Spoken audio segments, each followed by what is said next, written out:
Okay, good morning. I hope everyone's having a great conference at Sawgrass. My name's Tim Gillig. I'm the president of Livingston and Haven, and with me today I have Mel Radford, who is our Chief Engineer Executive and also the head of our Genesis group. So Mel, can you tell us a little bit about what we're going to see today on our Sustainable Livingston and Haven Energy Initiative? Yeah, sure. So thank you, Tim. And welcome everyone, and thank you for allowing me to take this time to talk a little bit about our renewable energies here at Livingston and Haven. What you're going to see today is photovoltaic systems. So we're going to go up to the roof, we're going to take a look at what photovoltaics look like, we're going to see what an installation looks like. We have about 39,000 watts of energy sitting on top of our roof. We'll take a look at what that powers and what it does for us here at Livingston and Haven. Well, great. Well, without further ado, we would like to get started, so we're going to head up to the roof.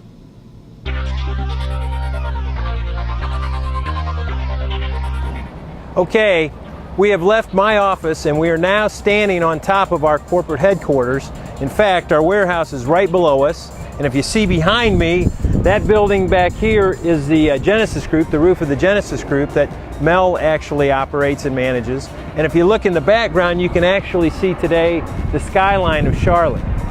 So Mel, why don't you tell us a little bit about what we have up here? So what you're looking at is, this is 156 solar modules. So we call those solar modules, they're photovoltaic.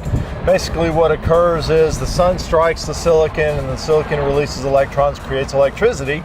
And we actually create 39 kilowatts of DC electricity up here with these 156 modules. Now these modules are configured in 3 separate strings of 52 modules. Okay. And we did that because you never want to have, number one, code requires you to actually be less than 600 volts for the installation for any string, so we had to break them up.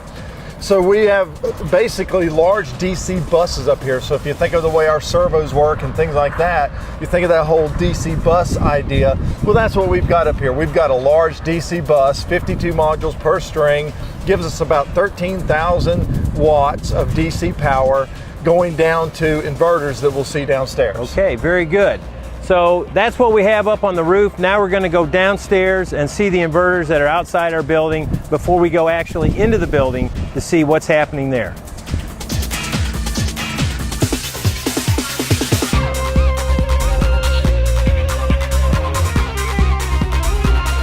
Okay, now as you can see, we've come off the rooftop and now we're on the north side of our building, where actually the power that Mel talked about, we generated on the solar panels on top, will come down inside the building and then come out to these inverters.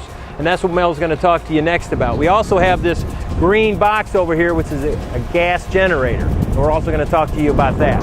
So Mel, can you give us an update on what we have out here? Sure, thank you. So, as Tim said, we brought that DC power now. It's coming down to some fuse disconnects inside the building. We'll go take a look at that in a moment. And it comes down and it creates a DC bus, which we're actually using all of that power in the building. But if we have excess, if we have spare, we're bringing this down and actually what's called net metering that power to our regional supplier. So if we have any excess, these inverters turn it into an AC signal and we can sell it back to the regional supplier. Now this is quite different than the normal situation in that we're using as much of the power as possible that we're generating. Sure. Typically what people do is they put photovoltaics on their roof and then they bring it down and they net meter it back to the utility and then they buy all their power back. Right. So it's kind of an odd situation, and Sure. believe me, you don't sell power at the same price that you buy power from the regional supplier. So what we're doing is we're using everything internal, and these just net meter whatever excess or spare we have back to the region. Very good. So what do we do if we lose power? Let's say a power line goes down, a car hits a power pole, whatever, and we lose power at L&H. Well, we are completely autonomous. So that's where you reference the generator as well. So our first option is we run off of the PV. So the PV supplies the power for our crucial circuits within the building. So we're completely autonomous. So last year we had several events that took power out and we were down for 3 days. We lost complete work days.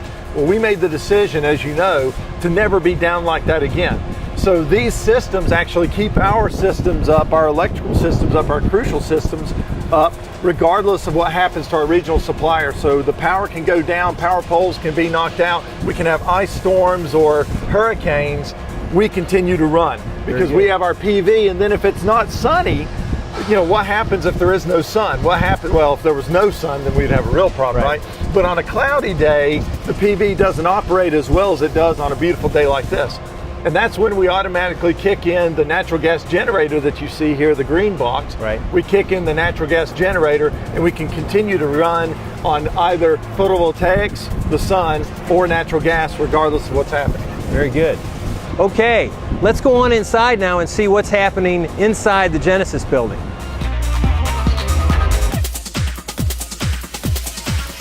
Okay, as you can see now we're in the Genesis building, and this is why we developed the energy on the roof with the solar panels. We have DC lights in here, we have a big ass fan. I don't know if anybody knows what a big ass fan is, but we're going to show it to you, and it's all run on DC. So Mel, why don't you tell us about the internals here and what it's all about? Yeah, so as we talked about upstairs, we had the photovoltaics, and that was creating those 3 DC buses that we were going to bring down, right? Those 3 large DC buses. So we have 39,000 watts of power up on the roof. It's got to go somewhere. So it actually comes down these conduit and comes into these disconnects. So these are disconnects, again, to code. We've got to make sure that we meet codes. So we have the disconnects up on the roof and then the disconnects here. The DC bus comes here, and now we're actually distributing the DC bus, as you talked about a moment ago, about the DC lights and about the DC fans. We're actually distributing from here that DC to those lights and fans. Very good. Okay, we're at the final stage here. This is the controls for the DC microgrid. So Mel, could you talk to us about the significance of the DC microgrid we've developed at Livingston and Haven with our partner Bosch? So in the cabinet behind you, that's where that DC is coming from. We were over at the disconnects. The power came down from the roof, went to the disconnects. Now the power comes over to the DC distribution panel, and that DC distribution panel is then making a very smart decision based on the amount of power that we get, where the power needs to come from, number 1, and where the power needs to go to, number 2. Okay. So if you look at a traditional system, again, your traditional system, you have the PV array, you have the inverter, you send that back to the utility, you sell it, then you buy power and you power your building AC. loads. AC. What we're doing here is completely DC. So our PV array comes down and creates a DC bus, again, just like our servo motors, our bar servo motors, things like that.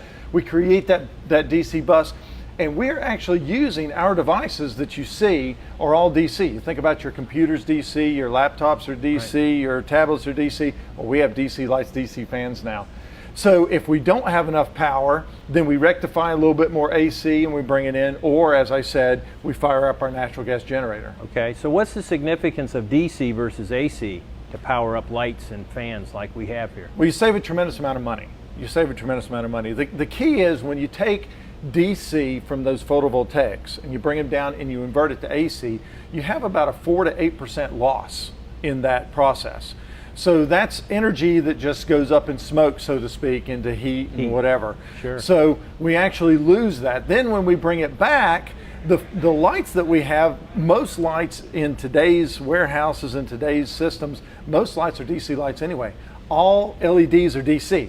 So then we have to take that AC and we have to reconvert it to DC to power those LEDs, and you lose 4 to 8% there. Okay. So at any one time we can save 8 to 16% just by running it on DC only. Very good. So can you recap the important points that we talked about today of our DC microgrid? Yeah, so basically what we're doing here and the importance is, A, we're capturing the sun. The sun sends as much power down in 1 hour as the entire world needs for the entire year. So everybody needs to be capturing sun power.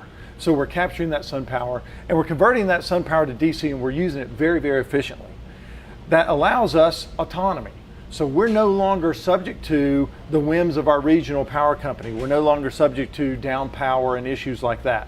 So we can run with our photovoltaics, with our sun power, and with the natural gas generator, we can run regardless of what's happening outside of this building. We can continue to operate and we can capture business even when the weather may not be so good or conditions may not be great.